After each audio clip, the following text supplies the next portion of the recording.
Hi guys, it's Amy and you have found Amy Loves Crochet. Thank you so much for your time. I do sincerely appreciate it anytime you click on my videos. My channel is generally about what I've done with the yarn in my stash, or maybe finding an old pattern and kind of bringing it to life a little bit. I like to do the same pattern with more than one hook size or more than one yarn size, kind of give you a different idea of what your projects might look like. So this week I worked on some bulky yarn. I told you all that I had a pattern I was working on that was a really easy pattern after last week. I had a couple of fails, I guess, a couple of missteps last week. And so I was so excited to tell you that this week's project that I was working on was a simple 2 rows of double crochet and then 2 rows of chain 1, skip 1 double crochet. So like a mesh pattern. And I've still messed myself all up with it. And it's surprising how much one little chain can really throw things off, give you an extra stitch or take away a stitch or whatnot. So I have done some frogging with this project and it is not yet done. So I did pick up a hook and some bulky yarn to start working on in the meantime, as you saw by the thumbnail. This yarn is by Ogo, by Yarn Inspirations. And, many of you have seen lots of different Ogos. This one happens to be a bulky weight, and it was called Colorama. And most of the ones that we see, most of the work that I see, like on Ravelry and suggested patterns, have colorful yarn, color changing yarn like this. And what I had to work with, I'm always a day late and a dollar short or whatnot. I'm generally not like a current crocheter with either yarn or patterns or things like that. So this yarn, I know, like my price tag on here is $9.49, and this is 228 yards, 180 grams of 5 bulky weight yarn. So like I said, the price tag on here is $9.49, but I clearly did not buy it for that price. I would have picked this up on some sort of a clearance or a sale that was happening. I believe it was at Joann's, or maybe it was online eventually. I remember going into a store, might have been a Michael's, I don't remember now, and what price they had posted and what price the register was ringing up was not the same, and it made me mad. So I left my whole, half an hour out, 45 minutes worth of shopping cart there, and I came home and bought it online. So in any event, it was the same yarn. It was in the colorway. This black is called biker jacket, and just a standard, just a normal nice little black. And then this one, I complained about the color. It's called sticky rice, and you think just by looking at it, it looks like just off-white, but there's like a pink peach kind of hue to it. So when I'm like sticky rice, it's like spoiled rice. I wouldn't want to eat rice that was this color. It was just, I don't know, it was off. But I ended up making a few things from it. One of my favorites is an oversized scarf that I made with tassels at the end and a beautiful fan design. And I've actually got that item up on my Etsy page. So the other color that I had working with, it's a gray, and it's called Pave the Way. So I don't remember. I think I might have bought like 6 of each color at the time. And so I still have a handful here of the black, the biker jacket, and then this off-white called sticky rice. But I'm using up the rest of my gray in the project that I'm sharing with you today. So the pattern is, it's called the Dwell Sweater, D-W-E-L-L, Dwell Sweater, but it's kind of more like a shrug. You make it in a rectangle format, and then you take, here's the bottom where you started it, you work your way up, and then you fold this down, and then you're sewing up the sides, leaving a little armhole, and then you move that to sort of a triangle position so that the seam of the arm comes across like this, and then your opening is here, obviously. So I've made shrugs before. I've made this kind of shape before where you do the rectangle and then sew the arms and all that. And so this pattern, this one is called the Dwell Sweater by Make and Do Crew. And she used a Wool Ease tonal that was a beautiful gray that had deepening grays and lightening grays and then even a little bit of white. Like, I had to look up the yarn. I hadn't seen that yarn before. And it's very pretty.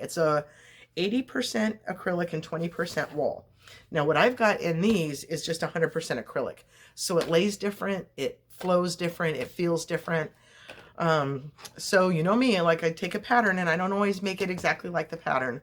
So the project calls for an M 9mm hook, or if yours is a 10mm.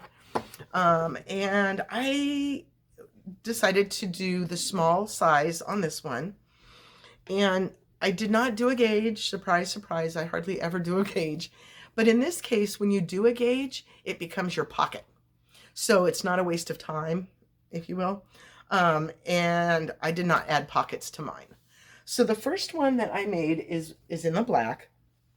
And it's really a nice pattern. There's, you do a row of windows, which is like the mesh.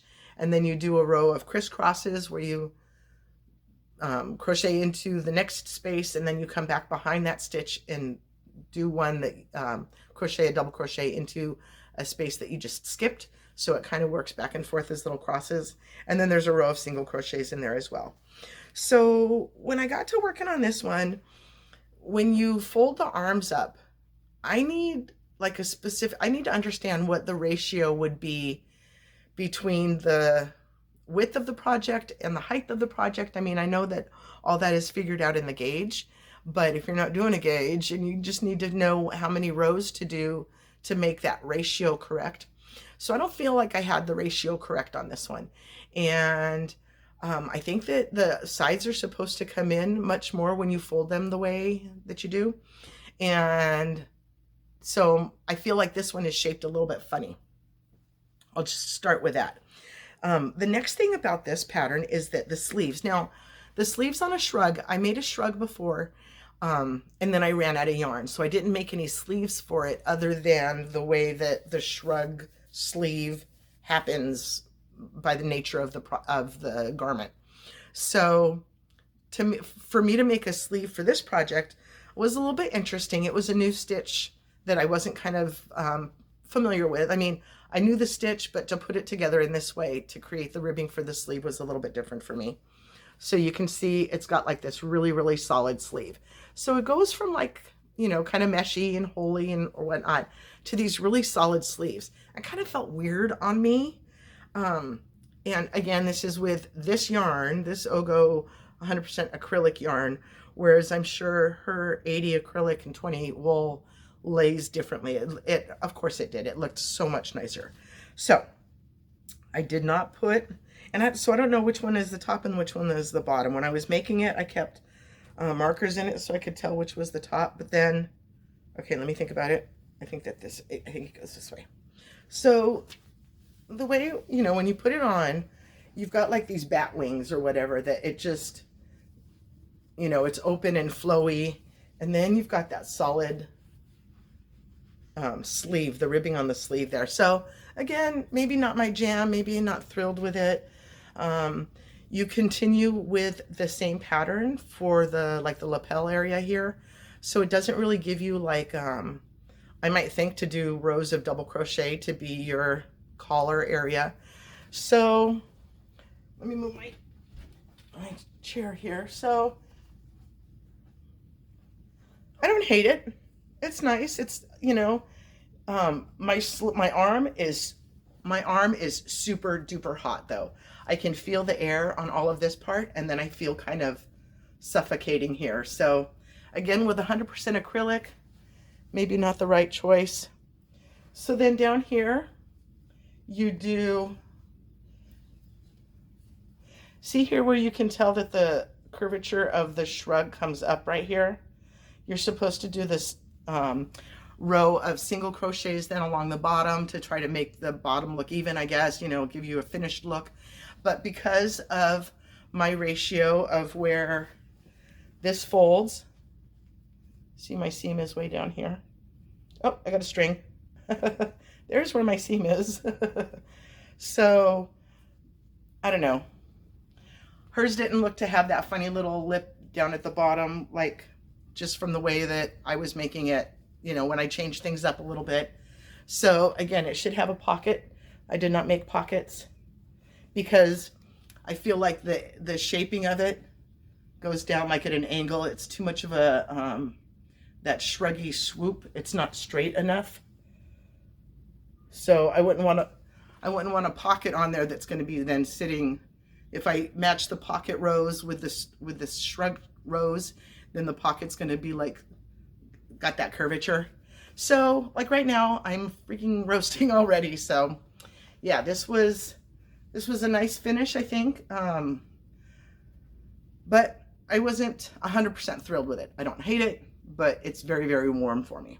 And again, this was with my 9mm hook. It's an MN. So I've written down N 10mm, so that's probably what she was using. So to make it even more flowy and so forth. So not angry about it. And I still have 1, 2, and some scraps of the black Ogos. So I still have some more. I can maybe make a hat or something to go with it. Who knows? So then I decided to get out the gray color called Pave the Way and make another one. So again, I didn't do a gauge, and I went down a hook size for this to my L 8mm. The lighting is such you can't really see that. It is a yucky gray rainy day outside, so I've got my bad lighting going on in here. Hope it's okay on your eyeballs. So this one I'm not done yet. I still do have some partials, maybe not quite a whole donut left, or an Ogo, whatever you want to call that. But I liked it in the gray color, and like I said, I went down a hook. I went down a hook size, but I went up to the medium size of the sweater. So when you are done working your way up, you should have 12 rows of the windows for the first size, 13 rows of windows for the second size, which is what I did on this one. But I continued to make it another row up. So I've got 14 rows of windows on this one, just to try to even out that ratio. And I mean, again, let me hold it up and show you. Like, this is how wide it is to this much arm fold. So I thought like that ratio is way off, but it's not as bad as I thought when I sewed. I'm like, trust the process. You've got to trust that process.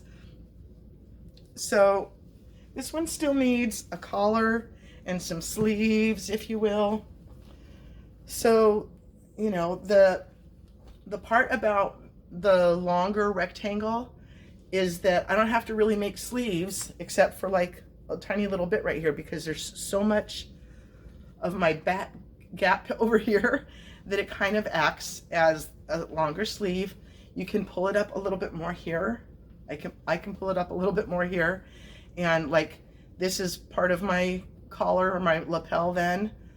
So I'm not sure what my next steps are to try to finish this up a little bit. I want to do something for the sleeve, but not the thickness that these were. I'm not going to do the ribbing like that. So I might continue with the pattern and decrease it a little bit, maybe 1 or 2 rows. I don't know. I'll have to play with that a little bit, and I like the idea of doing that to figure out something to make that work. But when see, this is the bottom. When you fold those arms in, then you mark where the bottom of your collar or your lapels would be. If you were holding it straight, where's that bottom mesh piece going to be to start creating either your collar to go up and around, or your single crochet to work around the back side, the bottom side, to sort of finish off the project. So it worked up very, very quickly, very, very, very quickly. If you want something, I think the black one I did in about a day, just a couple of hours, maybe the next day for the sleeves. But this one I just started yesterday in the morning and sewed up the edges of it here this morning before I started for my video. So I wanted to get the video recorded, so I'm not really going to have a finished collar yet to share with you on this. But I will show you that in the next video.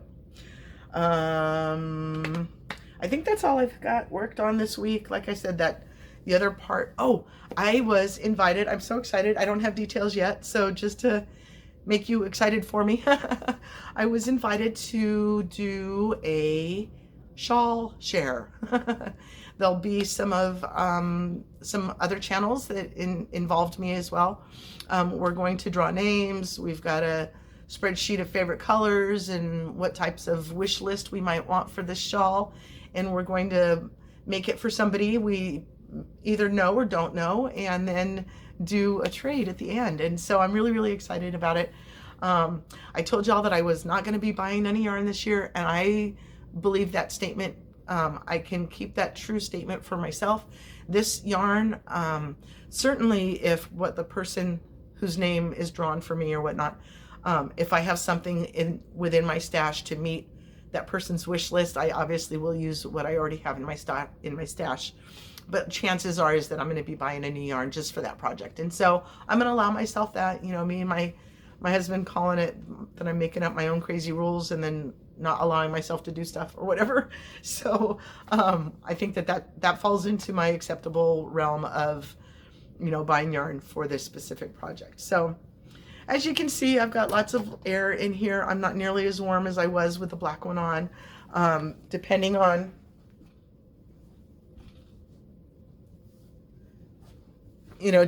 how I shape it, it's long enough to cover my bum, and I'm happy about that. So, you know, the way that she's wearing the shrug, it's called a sweater, but come on, it's really a shrug. The way she's wearing it in the photos is just so darn cute. Like, I don't see myself like that. So to enjoy a garment kind of in a different way than the model is, or the person designer or whatever. So that's fun. All right, guys, I hope you're doing well. I hope you are not drowning in rain. We've got some more storms coming up this week, like back to back. So wherever you are in the US, I hope that you're okay with your weather and you're not getting iced out and snowed out and all that good stuff. So have a wonderfully blessed day, and I do hope you'll come back and see me again. Thank you so much for your time. Bye-bye.